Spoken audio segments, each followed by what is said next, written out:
प्यारे विद्यार्थियों, मैं जगदीश प्रसाद देवटिया गुड़ा पब्लिक स्कूल की ऑनलाइन क्लास में आपका स्वागत करता हूं। आज हम टॉपिक लेंगे डेविसन जर्मर का प्रयोग। इससे पीछे की क्लास में हमने पढ़ा था दे ब्रोगली परिकल्पना। दे ब्रोगली परिकल्पना। दे ब्रोगली ने अपनी परिकल्पना में यह बताया था कि किसी गतिशील द्रव्य कण से संबद्ध क्या होती है, एक तरंग होती है। तो दे ब्रोगली ने तो ये अपनी परिकल्पना प्रस्तुत कर दी थी, लेकिन इस परिकल्पना को मान्य कब करेंगे, जब इसका प्रायोगिक सत्यापन होगा। साइंस क्या कहती है, कोई सिद्धांत दे दिया, किसी ने कुछ बता दिया, तो जब तक उसका प्रायोगिक सत्यापन नहीं होता है तब तक उसको स्वीकार नहीं करते। इसलिए दे ब्रोगली ने अपनी परिकल्पना तो प्रस्तुत कर दी, लेकिन इसका प्रायोगिक सत्यापन किसने किया, डेविसन जर्मर ने किया। दो वैज्ञानिक थे जिन्होंने इनका प्रायोगिक सत्यापन किया। तो इसका डेविसन जर्मर के प्रयोग का उद्देश्य क्या हुआ, दे ब्रोगली परिकल्पना का सत्यापन। दे ब्रोगली परिकल्पना का सत्यापन, या दूसरी बात ये भी ले सकते हो, किसी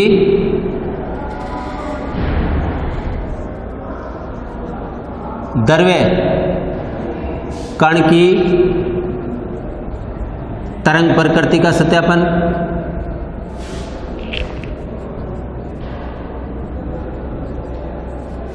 ये भी इसका उद्देश्य लिखा जा सकता है, द्रव्य कण की तरंग प्रकृति का सत्यापन, या इलेक्ट्रॉन की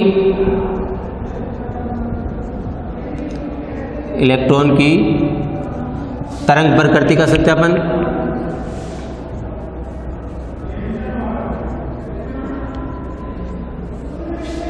इसके उद्देश्य में तीनों अंशों लिखे जा सकते हैं, लिखना एक ही है लेकिन तीनों पूछ सकते हैं। अब इसमें क्रॉस उल्टा क्वेश्चन भी पूछते हैं। प्रश्न यह आ जाता है कि इलेक्ट्रॉन की तरंग प्रकृति का सत्यापन करने वाले प्रयोग का नाम लिखिए, तो वो क्या रहेगा, डेविसन जर्मर का प्रयोग। दे ब्रोगली की परिकल्पना का सत्यापन करने वाले प्रयोग का नाम लिखिए, तो वो क्या आएगा, डेविसन जर्मर का प्रयोग। तो ये डेविसन जर्मर का प्रयोग। तो जब दे ब्रोगली ने अपनी परिकल्पना प्रस्तुत की, तो फिर डेविसन जर्मर के सत्यापन के लिए उनके दिमाग में बात आई, क्या बात आई, कि किसी धातु पर जब एक्स किरणें गिरती हैं, कौन सी किरणें, एक्स किरणें, तो उन एक्स किरणों का क्या होता है, विवर्तन होता है। उन एक्स किरणों का क्या होता है, विवर्तन क्या होता है, कणों का या प्रकाश की किरणों का किनारों से टकरा करके मुड़ जाना। तो जब इसका एक्स किरणों का विवर्तन होता है, तो डेविसन जर्मर ने भी ये सोचा कि यदि एक्स किरणों का विवर्तन है तो कैथोड किरणें, कौन सी, कैथोड किरणें जो क्या होती हैं, इलेक्ट्रॉन। कैथोड किरणें क्या नाम दिया गया था, इलेक्ट्रॉन। तो जब एक्स किरणों का विवर्तन संभव है तो ये इलेक्ट्रॉनों का विवर्तन भी संभव होना चाहिए।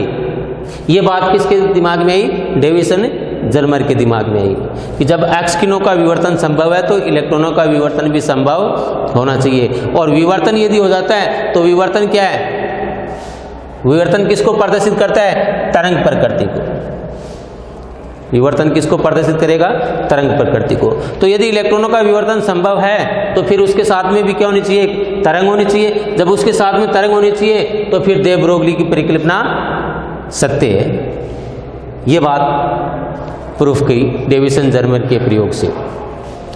तो डेविसन जर्मर में इसके प्रयोग का वर्णन देखिए।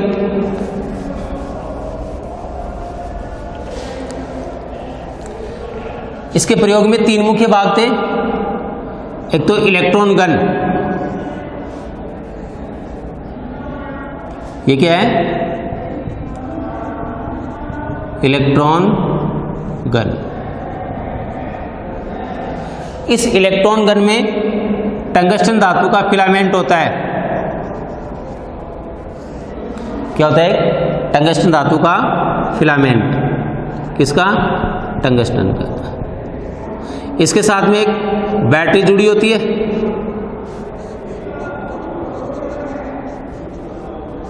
और यहां कुंजी।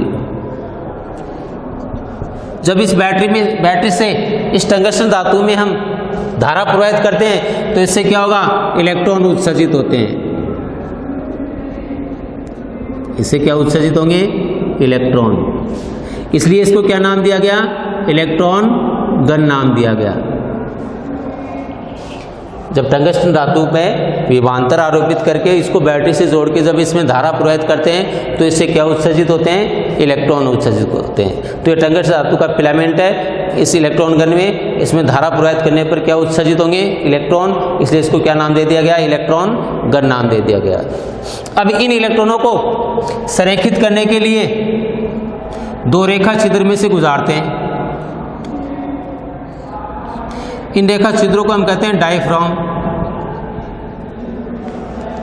संरेखित करने के लिए सीधी रेखा में चलेंगे, इसके लिए इसको क्या करते हैं? क्रम से दो रेखा छिद्र में से इनको गुजारा जाता है। तो ये क्या हो जाते हैं? सीधी रेखा में चलते संरेखित हो जाते हैं। और इनको इलेक्ट्रॉनों को त्वरित करने के लिए इस पर क्या लगाया जाता है? विभवांतर आरोपित किया जाता है। यहाँ इलेक्ट्रॉनों को ऊर्जा प्रदान की जाती है, जिससे ये क्या हो जाए? त्वरित हो जाए, तेज गति से आगे चलें। अब ये इन त्वरित इलेक्ट्रॉनों को क्या करते हैं? हम एक निकल धातु पर आपतित करते हैं। ये कौन सा धातु है? निकल धातु। निकल धातु के दो परमाणुओं के बीच की दूरी d बराबर 2.17 एंगस्ट्रॉम होती है। तो इसको हम कहते हैं लक्ष्य।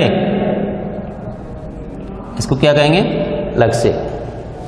तो पहला इसका भाग था इलेक्ट्रॉन गन और दूसरा भाग हो गया लक्ष्य। लक्ष्य के रूप में क्या लेते हैं हम? निकल धातु। अब निकल धातु का उपयोग क्यों किया गया है? देखिए, यहाँ क्या करना है? इलेक्ट्रॉनों का विवर्तन करना है। और इलेक्ट्रॉनों के विवर्तन जो है, तो विवर्तन के लिए एक शर्त होती है कि तरंग दैर्घ्य का मान अवरोधक या द्वारक की साइज के लगभग बराबर होना चाहिए। यानी जिससे विवर्तन हो रहा है उसकी साइज तरंग की या कण की तरंग दैर्घ्य के लगभग बराबर होनी चाहिए। तो इलेक्ट्रॉनों की तरंग दैर्घ्य वो एंगस्ट्रॉम कोटि की होती है और इसके परमाणुओं के बीच की दूरी भी क्या होगी? एंगस्ट्रॉम कोटि की होगी। इसलिए अपने को यहाँ किसका उपयोग किया गया? निकल धातु का उपयोग किया गया। अब इस निकल धातु पर जब इलेक्ट्रॉन आपतित होते हैं, तो उन इलेक्ट्रॉनों को एक साइड में एकत्रित किया जाता है। इसके लिए यहाँ एक वर्ताकार पैमाना होता है अपने पास।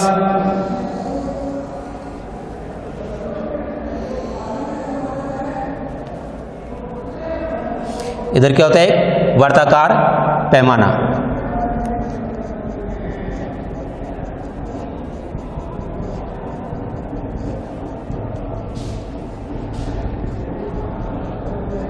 इस वर्ताकार पैमाने पर एक यहाँ आयनन कक्ष होता है, एक बॉक्स होता है जिसको हम क्या कहेंगे? आयनन कक्ष। ये आयनन कक्ष है, बॉक्स है, वो इस वर्ताकार पैमाने पर घूमता रहता है। आयनन कक्ष किधर घूमेगा? इस वर्ताकार पैमाने पर, क्योंकि यहाँ से इलेक्ट्रॉन, जो त्वरित इलेक्ट्रॉन है, वो इधर भी जा सकते हैं, इस साइड में भी जाएंगे, इस साइड में भी जाएंगे, ये चारों तरफ जाएंगे यहाँ से विवर्तित इलेक्ट्रॉन। तो इस वर्ताकार पैमाने पर इसको घुमा करके देखना है। अब यहाँ से विवर्तित जो इलेक्ट्रॉन है वो इस आयनन कक्ष में प्रवेश करेंगे यहाँ। तो ये इलेक्ट्रॉन कौन सी दिशा में? ये इलेक्ट्रॉन इधर ज़्यादा जा रहे हैं या इस साइड में ज़्यादा जा रहे हैं या इस साइड में ज़्यादा जा रहे हैं, वो अपने को देखना है। इसलिए इसको कहाँ घुमाया जाता है? वर्ताकार पैमाने पर। इसमें आयनन कक्ष में CO2 या SO2 गैस भरी होती है। इस गैस के आयन अणु इसमें भरे होते हैं। अब जब ये इलेक्ट्रॉन, त्वरित ऊर्जा वाले इलेक्ट्रॉन इन आयनों से टकराते हैं, इन कणों से या अणुओं से टकराते हैं, तो ये अणु किस में बदल जाएंगे? आयन में बदल जाएंगे। ये त्वरित उच्च ऊर्जा के इलेक्ट्रॉन इस आयनन कक्ष में इस बॉक्स के अंदर CO2 या SO2 गैस भरी होती है। इस गैस के अणुओं से जब ये इलेक्ट्रॉन टकराते हैं तो इलेक्ट्रॉन इन अणुओं को किस में बदल देंगे? आयन में बदल जाएंगे। इसलिए इसको हमने क्या नाम दे दिया? आयनन कक्ष नाम दे दिया। इसको क्या नाम दिया गया? आयनन कक्ष नाम दिया गया। इस आयनन कक्ष के साथ में एक इलेक्ट्रोमीटर जुड़ा रहता है। क्या जुड़ा रहेगा? इलेक्ट्रोमीटर। इस इलेक्ट्रोमीटर से हम तीव्रता का मापन करते हैं। किसका? तीव्रता का। यानी जितने ज़्यादा इलेक्ट्रॉन इस आयन कक्ष में प्रवेश करेंगे उतने ही यहाँ आयन ज़्यादा बनेंगे। ये आयन आगे प्रवाहित होंगे तो उतना ही ज़्यादा इसमें विक्षेप आएगा। जितना ज़्यादा विक्षेप आएगा उतनी तीव्रता अधिक होगी। तो यहाँ पर अलग अलग कोणों पर तीव्रता का मापन किया गया। तो इसमें यहाँ थीटा बराबर ये देखा गया कि 50 डिग्री के कोण पर अधिकतम इलेक्ट्रॉन इसमें प्रवेश कर रहे हैं। और यहाँ इलेक्ट्रॉनों पर विभवांतर लगाया गया V बराबर 54 वोल्ट। तो इस 54 वोल्ट पर और 50 डिग्री के कोण पर जब इलेक्ट्रॉनों पर विभवांतर कितना लगाया गया? 54 वोल्ट। और ये विवर्तन कोण कितना हुआ? 50 डिग्री। इस स्थिति के अंदर ये देखा गया कि इसमें तीव्रता का मान अधिकतम प्राप्त होता है। तो इस अपने प्रयोग से डेविसन जर्मन ने दे ब्रोगली परिकल्पना का सत्यापन किया। फिर डेविसन जर्मन ने ब्रेग का समीकरण काम में लिया। ब्रेग समीकरण n लैम्डा बराबर d sin थीटा। तो ये देती है कोटि। और यहाँ प्रथम कोटि के लिए देख रहे हैं। कौन सी कोटि? प्रथम कोटि।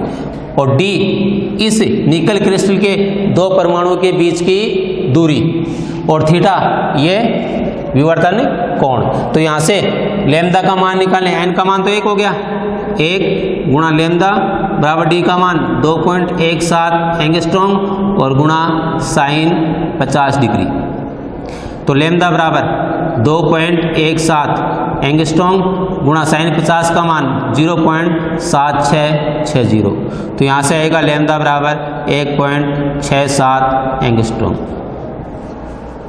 तो डेविसन जर्मन ने अपने प्रयोग के आधार पर ब्रेग का समीकरण उपयोग करके इलेक्ट्रॉन की तरंग दैर्घ्य का कैलकुलेशन किया। फिर इसकी तुलना की गई दे ब्रोगली परिकल्पना से। तो दे ब्रोगली परिकल्पना से इलेक्ट्रॉन की तरंग दैर्घ्य का सूत्र लैम्डा बराबर 12.27 बट्टे √V एंगस्ट्रॉम। ये हम पहले पढ़ चुके।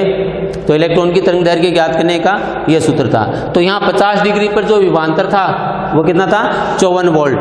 तो यहाँ लैम्डा बराबर 12.27 बट्टे √54 एंगस्ट्रॉम। तो ये लैम्डा बराबर है 1.65 एंगस्ट्रॉम। तो ये तरंग दैर्घ्य का मान दे ब्रोगली की परिकल्पना के द्वारा सैद्धांतिक मान और ये प्रायोगिक मान दोनों मान क्या हैं? लगभग बराबर प्राप्त हुए। दोनों मान क्या हुए? लगभग बराबर प्राप्त हुए। तब इससे ये स्पष्ट हुआ डेविसन जर्मन के प्रयोग से कि दे ब्रोगली परिकल्पना सत्य है। यानी किसी गतिशील द्रव्य कण से संबंध क्या होती है? एक तरंग होती है। यहाँ इलेक्ट्रॉन गतिशील है, इसका विवर्तन है। विवर्तन जब हो रहा है तो इसका मतलब इसमें तरंग प्रकृति है। और तरंग प्रकृति है तो उसकी तरंग दैर्घ्य का कैलकुलेशन यूँ किया गया। तो ये तो प्रायोगिक मान प्राप्त हुआ और ये सैद्धांतिक मान, दोनों मान लगभग क्या हुए? बराबर प्राप्त हुए। तो इस डेविसन जर्मन के प्रयोग से ये सिद्ध होता है कि किसी गतिशील द्रव्य कणों से संबंध क्या होती है? एक तरंग होती है। ये डेविसन जर्मन का प्रयोग था।